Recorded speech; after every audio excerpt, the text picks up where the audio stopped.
নমস্কার বন্ধুরা, রত্ন beautiful cooking এর চ্যানেলের পক্ষ থেকে সবাইকে স্বাগত। আজকে মেয়েকে নিতে আসলাম স্কুলে, বসে আছি। তো এখানে আমরা কয়েকজন ভাবিরা বসে আছি। তো স্কুল ছুটি হবে আজকে 10টা 10-এ, আজকে বৃহস্পতিবার। টিফিন আওয়ার্স দিয়ে স্কুলে ছুটি হয়ে যাবে। তো আমি মেয়েকে নিতে এসে পড়েছি, তো বসে আছি। দেখি 10টা 10 বাজলে মেয়েকে ছেড়ে দিবে, নিয়ে বাসায় চলে যাবো।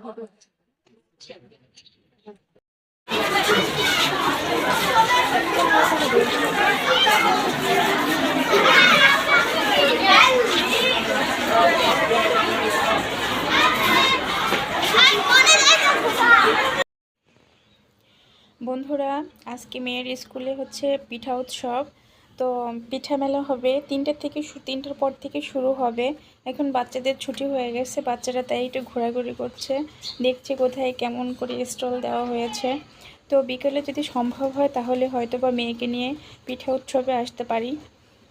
তো যদি আসি তাহলে তোমাদেরকে অবশ্যই শেয়ার করব। তো আমার মেয়েও এখন এই যে মাঠে ঘোরাঘুরি করতেছে, দেখতেছে কোথায় কিভাবে সুন্দর করে ডেকোরেশন করা হয়েছে। এই যে আমাদের এক পরিচিত ভাবি, ওনার সাথে দেখা হলো, ভাবি আমাকে হাই দিল। তো দেখতে থাকো। তো বাসায় যাব একটু পরেই।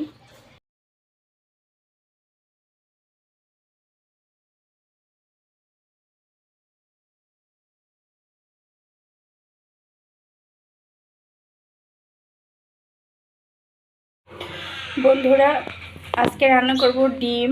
তো তার জন্য আমি ডিম সিদ্ধ করে নিয়েছি। আর এখানে যেসব মশলা ব্যবহার করব সেগুলো নিয়ে নিয়েছি। এখানে আছে তেজপাতা, দারচিনি, আর হচ্ছে 2টো এলাচ দানা।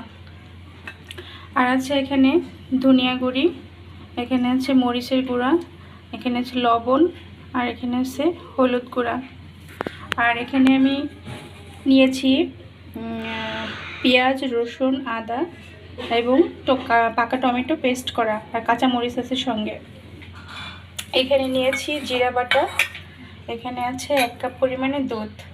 তো প্রথমে আমি এখন কি করব, এখন আমি ডিমটা ভেজে নেব। তো বন্ধুরা, তেলটা গরম হয়ে গেছে, এবার আমি দিয়ে দেব ডিমগুলো।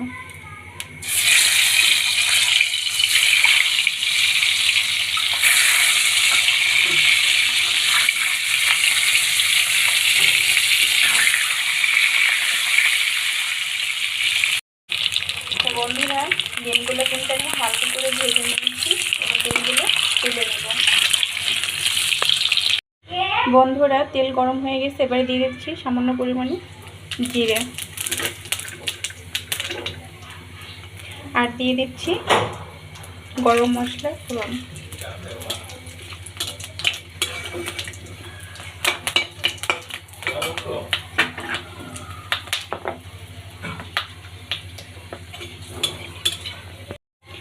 তো মশলাটা ভাজা হয়ে গেছে, এবার আমি দিয়ে দিচ্ছি পেঁয়াজ, রসুন, আদা, টমেটো পেস্ট।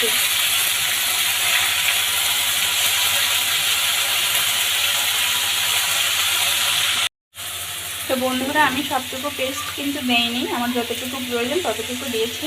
তো এখন আমি মশলাটা সুন্দর করে কষিয়ে নেব। তো বন্ধুরা, মশলাটা একটু কষিয়ে নিয়েছে, এবার দিয়ে দিব হলুদ, লবণ, মরিচ এবং ধনিয়া গুঁড়ো।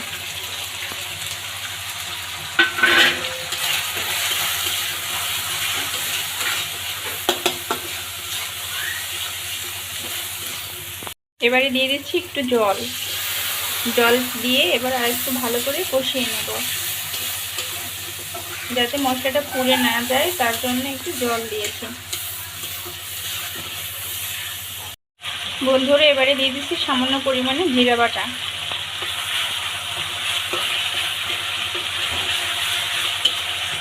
এবারে দিচ্ছি 1 কাপ দুধ।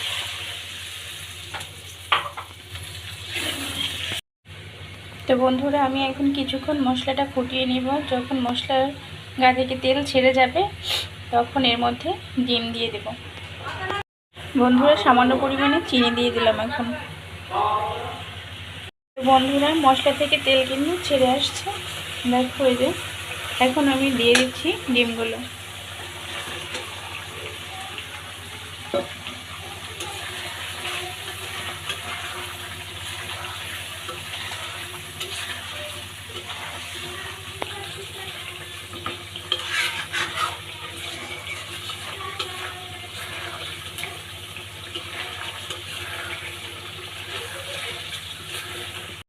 বন্ধুরা এবার সামান্য পরিমাণে জল দিয়ে দিচ্ছি। আমি কিছুক্ষণ ফুটিয়ে ডিমটা তুলে নেব। বন্ধুরা রান্নাটা কিন্তু কমপ্লিট। এবার আমি কিছুটা ঘি দিয়ে এবার ডিমের তরকারিটা নামিয়ে নেব। বন্ধুরা আমার কিন্তু ডিম রান্না করা কমপ্লিট। দেখো এই যে ডিমটা তুলে নিলাম। তো কালারটা তো বেশ ভালোই লাগছে, দেখি খেয়ে কেমন লাগে। তো বন্ধুরা বর খেতে আসছেন, তো ওনাকে এখন ডিমের ঝোল দিয়ে খাবার দিচ্ছি।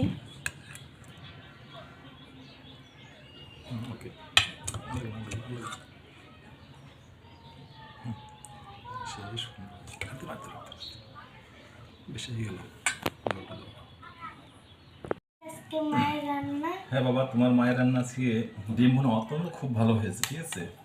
মানে অনেক সুস্বাদু হয়েছে। বন্ধুরা আপনারা এভাবে ডিম রান্না করে খেয়ে দেখবেন কেমন কেমন হয়েছে।